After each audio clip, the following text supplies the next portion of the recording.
This video is about just to prepare you for exercise 9.2, and it's based around this equation here: x minus h squared plus y minus k squared equals r squared. So from your maths tables, you're given that the center is hk and the radius is r. Also in this question, well, being able to actually graph a line is important for in this chapter as well. Can you sketch the line 2x plus y equals 6? So revise that if you need to. Now, also in this question, it talks about intercepts. Now, an intercept is where, well, in coordinate geometry, it's where something crosses the axes. So for a circle, it's the same as for a line. If we want to find out where something crosses the y-axis, we let x equals 0 in the formula. If we want to find out where it crosses the x-axis, we let y equals 0. Now, to go back to the chapter there. So here's some examples using this formula that's taken from the tables on page 19. So find the center and radius length of the circle x minus 5 squared plus y plus 3 squared equals 25. So just watch out here. It's x minus h, so therefore the x value for the center is plus 5 and the y value for the center is minus 3. So the center is 5 minus 3, and this is r squared here.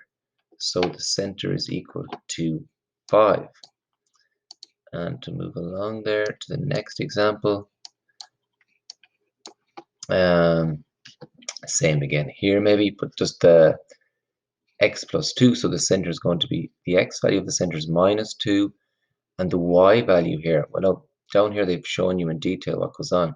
So what situation we have here is y minus 0. So basically, the y value for the center is 0, and again, it's just the square root of 11 is the radius. Now here they want you to, now keep in mind, throughout this whole chapter, to get the equation of a circle, you just need one point, that's the center, and the radius, and you can work out the equation then. So anyway, here we're given the endpoints of a diameter. So the first thing we can do is work out the center by finding the midpoint, using the midpoint formula, and you get 4 minus 11 over 2, and then the radius will be the distance from that midpoint to either the other 2 points. So in this case, they use 2 minus 3, find the distance, and they get the square root of 41 over 4. And of course, in the formula, that gets squared. And you can present your answer in this format here: x minus 4 squared plus y plus 11 over 2 squared equals 41 over 4. You don't have to go squaring out brackets or anything like that. It's perfectly fine like that. So this is the example now with the intercepts. How do you find the x and y intercepts of this circle here? So again, what we do is, if we want to find the x-intercept, we let y equal 0, work it the whole way down. You end up with x plus, get the square root of both sides here. That means you end up with x plus 3 equals plus or minus 3. Break that into two equations. X plus 3 equals minus 3 will give you x equals minus 6. X plus 3 equals plus 3. The x cancel out. So you have your x values, and you know your y value is going to be 0. And the same over there. That's quite a nice question. Now for this one here, slightly more sophisticated, you're told that the center lies between two lines. So again, a sketch here is so important. If you draw it out, you might spot things far quicker.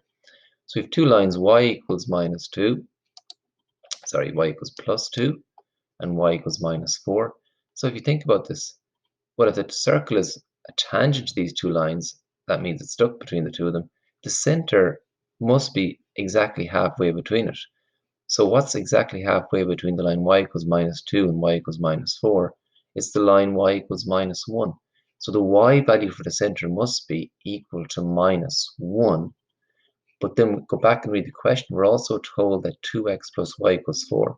So the center is on this line here as well. So what you do is you sub in y equals minus 1 and solve for x, and there's your center. And also from that, if you look at here, if it's y equals minus 1, how far is y equals minus 1 from 2? It's 3. So therefore the radius is 3. So please have a go with that exercise and see how you get on. Let me know if you have any serious problems.